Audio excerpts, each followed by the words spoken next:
How's it going, YouTube? This is Skul, and welcome to my video game pickups for the month of July 2020. I definitely have a lot more to show this month than I did last month, so let's go ahead and actually start with this. I've already shown this off in a video of its own, but this is the Switch Collector Volume 1 by Jeffrey Wittenhagen, and this is a book that details every single physical game released for the Nintendo Switch in its first year of release. So that would be March 2017 through February 2018. So yeah, this is an incredible book. Jeff did an amazing job putting it together. And of course, if you didn't watch that video, then one of the most exciting things about it is that I'm in it. That's me. And that's an article that I wrote. So yeah, so I backed this on Kickstarter. It just arrived this past month. So I'm very happy to have this and to add it to my collection. And another thing from Jeffrey Wittenhagen arrived in the mail. Another thing that I backed on Kickstarter. And that is this brand new Homebrew NES game that he created. Jeffrey Wittenhagen's Black Box Challenge. So this is a completely working NES cartridge. I have plopped this into my NES to make sure it works, and it does. Unfortunately, I haven't been able to play it because my room is kind of overpacked. I've been helping my mom and sister move into the house over this past month, so a lot of their stuff is in here, just off camera. I can't reach my TV with my NES on it, but the game does work.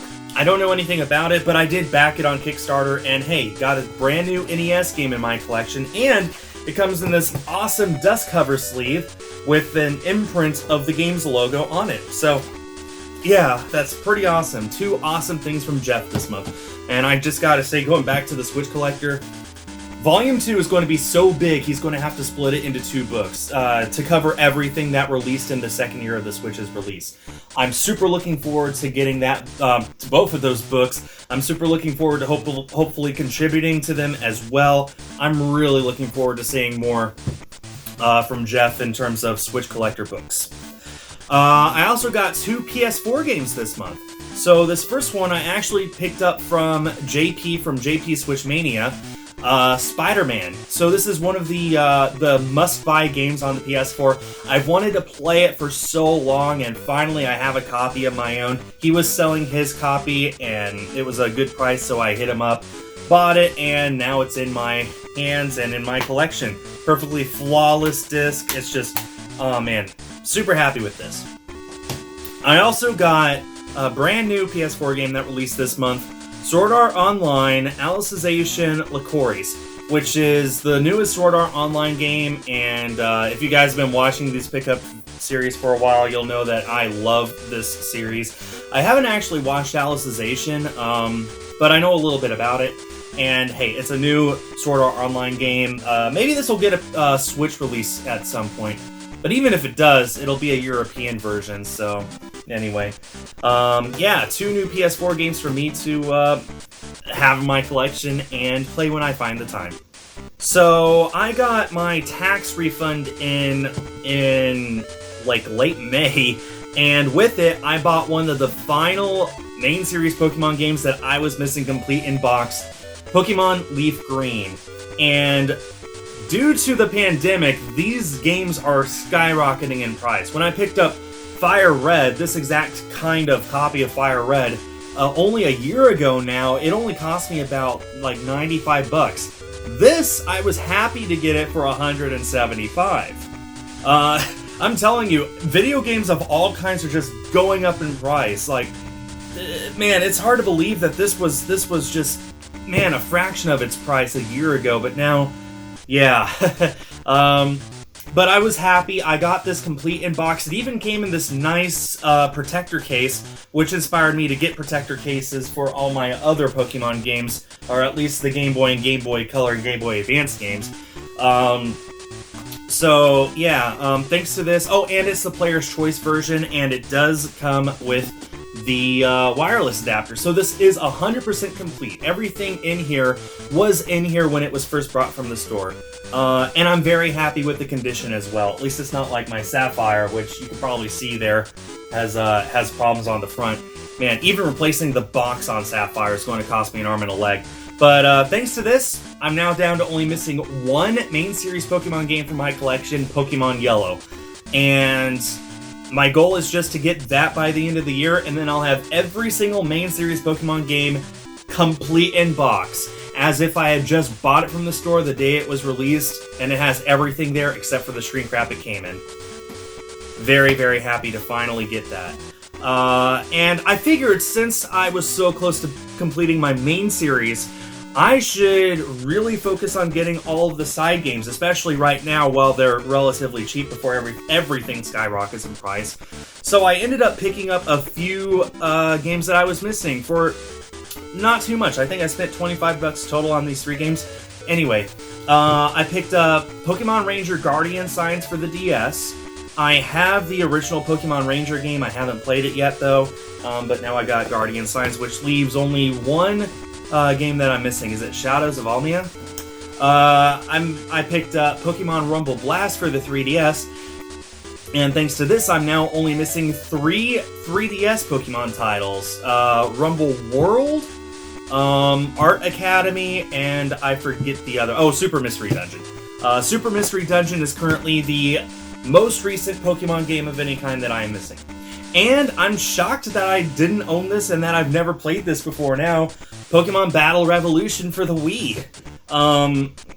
This is, from what I understand, this wasn't the most praised game. It's supposed to be like a Pokemon Stadium, Pokemon Coliseum sort of thing, but it really falls short, from what I understand. I have yet to play it myself, and it's not a priority, but I have it now. This is the most recent Stadium-esque game to be released 4 generations ago now, so, oh man. So that is, that's quite a little Pokemon collection that I picked up this month. And I'm looking forward to getting more Pokemon games, and thinning out my needs list of Pokemon games that I'm missing. And finally, I've got this nice stack of Switch games. So, I really, really wanted this month to trim a lot of my games that I was missing from year 2. And a lot of it has to do with this. I have every single game in this that was released in North America. Everything from year 1. But year 2, even after I picked up a lot of games this month, a lot of this is from year 2 that I was missing. Even after all that, I'm still missing 55 games that were released in North America physically. Luckily, a lot of them are not really expensive. I can get them used for not too much, but yeah, even with all this stuff here, I'm still missing a lot. There were a lot of Switch games released in 2018, so yeah. Let's go ahead and show you guys what I picked up. So the first game we have here, I'm just going in alphabetical order, is Brawlout, and you can tell by the cover this was bought used, but it was one of the cheapest Switch games I've ever bought on eBay. I don't remember what I spent for it. It doesn't really matter, but it was pretty cheap. I also picked up Hotel Transylvania 3, Monsters Overboard, another game from year 2 that I was missing.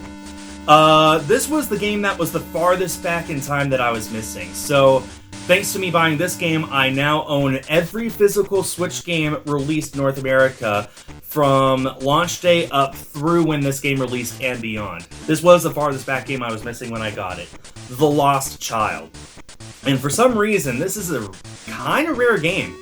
I don't know if it was a GameStop exclusive in North America or what, but it was not easy to find this. I had to go to eBay, and all the ones on eBay were a price that I was not willing to pay. Finally found an auction in Canada that I got in on, and thankfully I won it, and even after the kind of expensive shipping to get it here, it got here super fast, and it was still less than the second lowest listing on eBay, so I lucked out, but it was still not easy to find, nor was it cheap.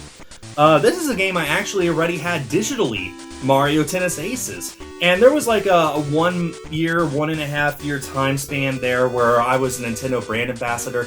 It really looks like they've just dropped a lot of their brand ambassadors off the face of the earth. I don't know what their ideas are over there, but yeah, they have not contacted me. Every time I send them an email, it's not been responded. So I think it's safe to say I'm no longer a brand ambassador. But while I was, they gave me a bunch of games that I was able to play. for videos and for streams, and one of them was Mario Tennis Aces. So I still have this digitally on my Switch. There's no reason for me to own the physical, but it was still a physical game that I was missing from my shelf, so it's one I needed to pick up. Luckily, there was a flash sale on Amazon, that's why I was able to get it. Rad Rogers Radical Edition, which is rated M for some reason. It doesn't look like it's a game that would be rated M for mature, but here we are. Another game that was as far back as was possible for me to be missing it, and I just realized there's a lot of plastic that the shrink wrap didn't come off. Oh well. Yonder, the Cloud Catcher Chronicles. And this is another used game. You can see on the back that there's a barcode that somebody ripped off. Obviously, this was used in a GameStop. But it came with the case, it comes with the art, it comes with the cartridge, so I'm happy. And thanks to a lot of these games, I now own every single Switch game released from March 3, 2017, the day of its release, through mid-July 2018. So the first 16 months of its release. And finally, here we have my limited print games.